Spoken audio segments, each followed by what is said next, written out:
દોસ્તો, મારી ગુજ્જુની મોજ ચેનલમાં આપનું સ્વાગત છે। આજના વિડીયોમાં આપણે વાત કરવા જઈ રહ્યા છીએ કે ઠાકોર ફેમિલીના બધા લોકો તૈયાર થઈને કઈ જગ્યાએ જવાના છે અને પછી અડધી રાત્રે તેઓ કાજલબેની માના ઘરે કેમ ગયા। અને દોસ્તો જુઓ, પાર્વતી ભાભી કેટલી સરસ મજાની સાડી વેર કરી છે, મિતાંશ પણ રેડી છે। બધા લોકો તૈયાર થઈને કઈ જગ્યાએ જઈ રહ્યા છે, કોનું ફંક્શન છે અને દોસ્તો પછી કાજલબેની માના ઘરે કોણ કોણ ગયું અને અડધી રાત્રે કેમ ગયા।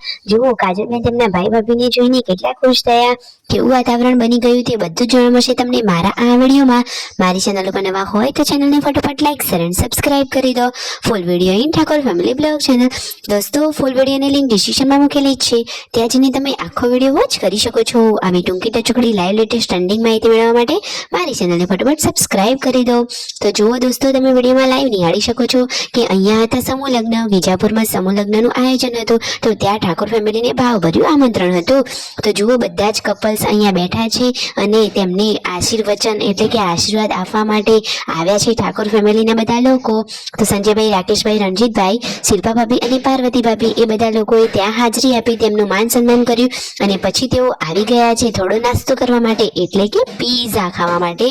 બધા લોકોને પીઝા ખાવાની બહુ ઈચ્છા હતી, તો અને મેં ફાઇનલી રાકેશભાઈ અને શિલ્પા ભાભી માટે ખાસ, કારણ કે તેમને ગઈ વખતે પીઝા નહોતા ખાધા, એ લોકો ઘરે હતા, તો આજે બધાએ સરસ મજાની પીઝા પાર્ટી કરી। જુઓ, રણજીતભાઈ તો પાર્વતી ભાભી સાથે સરસ મજાનો રીલ્સ પણ બનાવી રહ્યા છે અને શિલ્પા ભાભીને તો સંજયભાઈ કહે છે કે આજે જેટલા પીઝા ખાવા હોય એટલા ખાઈ લો, આટલા દિવસના બધા જ દિવસનું તમે ભેગું આજે પીઝા પાર્ટીનું ખાઈ લો। પછી છેલ્લે જુઓ, મસ્ત મજાનો ચોકલેટ બ્રાઉની વાળો આઈસ્ક્રીમ મંગાવી લીધો, બધાએ સરસ મોજ મસ્તીથી જમી લીધું। પછી તેઓ ગયા કાજલબેની બાના ઘરે, તો કાજલબેન તો દરવાજે જ પોતાના ભાઈ અને ભાભીઓની રાહ જોઈને ઊભા હતા। બેની બા તો આ બધા લોકોને જોઈને ખૂબ જ ખુશ થઈ ગયા અને સંજયભાઈ, પાર્વતી ભાભી, રણજીતભાઈ, શિલ્પા ભાભી બધા જ લોકો પણ કાજલબેનના ઘરે તેમના આંગણે જઈ અને એકદમ ખુશ થયા। બેની બાના ઘરે જાય તો બધાને ગમે તો ખરું જ ને દોસ્તો। જુઓ, તેમના પાળેલા ડોગી સંજયભાઈને કેટલા વાલ કરે છે અને દિવ્યાંશ પાણાભાઈ તો મોબાઈલ જોઈ રહ્યા હતા। મામા કહે છે કે મોબાઈલ મૂકો અને અમારી જોડે થોડીક વાર વાતો કરો।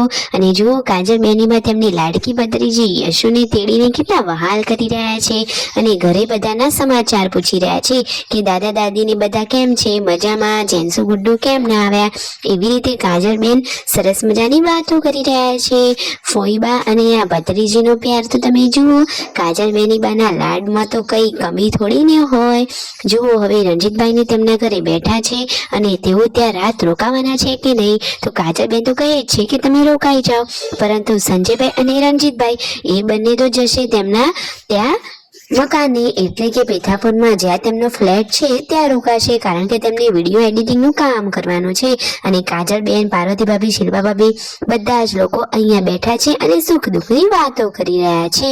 દોસ્તો, કાજલબેની બાને પણ સરસ ગમ્યું, આ બધા લોકો આવ્યા તો તેમના ઘરનું વાતાવરણ પણ થોડું હર્યું ભર્યું થયું અને શિલ્પા ભાભી અને રાકેશભાઈ એ તો એમના ઘરે રોકાવાના છે। તો દોસ્તો, તેઓ કયા કારણથી રોકાવાના છે, કેટલા દિવસ રોકાવાના છે, કોઈ આવવાનું છે કે શું, એની બધી જ માહિતી આપણા વિડીયો પર આવતી રહેશે, તો ફટોફટ ચેનલને સબસ્ક્રાઇબ કરવાનું ભૂલતા જ નહીં। આવી અપડેટ મેળવવા માટે લાઈક શેર એન્ડ સબસ્ક્રાઇબ।